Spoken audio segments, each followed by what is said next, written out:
जो भारत की जो वर्तमान शिक्षा नीति है वो छात्र विरोधी है, पर्यावरण विरोधी है, भविष्य विरोधी है और विकास विरोधी है। ये चारों पॉइंट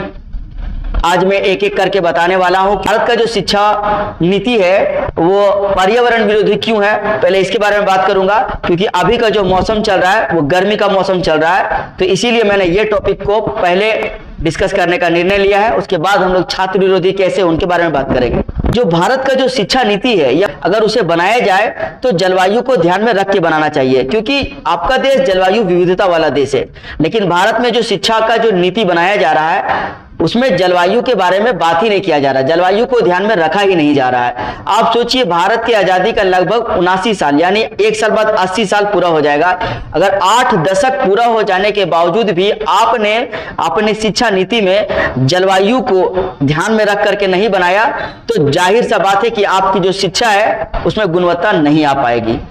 तो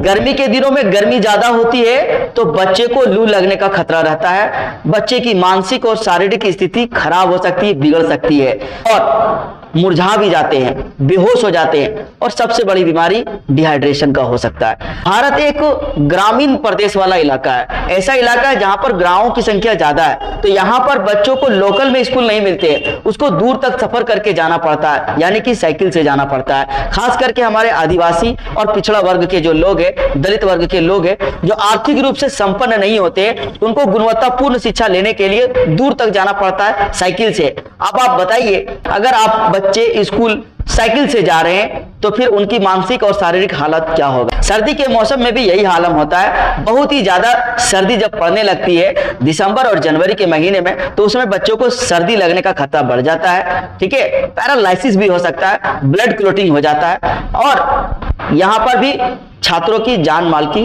हानि होती है। बरसात के समय में भी क्या होता है कि सितंबर में, अक्टूबर महीने में बाढ़ जैसे हालात आ जाते हैं, यानी स्कूलों में बारिश का पानी घुस जाता है, जो सड़क होते हैं वहां पर भी पानी जमा रहता है। बच्चे जब साइकिल से जाते हैं तो वहां पर भी एक्सीडेंट का खतरा बढ़ जाता है, यानी कि जान हथेली पर लेकर के आप स्कूल की ओर जाते हैं, कई बस तो खाई में भी गिर जाते हैं बरसात के समय में। तो कुल मिलाकर कह सकते हैं कि जो बहुत ही ज्यादा बारिश वाला महीना होता है वो भी छात्रों के लिए प्रतिकूल होता है, वहां पर भी शिक्षा में बाधा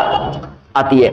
तो गवर्नमेंट क्या कर देती है, छुट्टी कर देती है, यानी जो स्कूलों में जो पढ़ाई का जो समय है उसको रिड्यूस कर दिया जाता है। तो इससे दुष्परिणाम होते हैं, ना कि इसके सकारात्मक परिणाम होते हैं। इनको सॉल्व करने के लिए क्या तरीका, तो आज मैं आप लोगों के सामने एक ऐसा बेहतरीन तरीका लाया हूं, यह सरकार इस पर अमल करेगी तो छात्रों का जो पढ़ाई है, लिखाई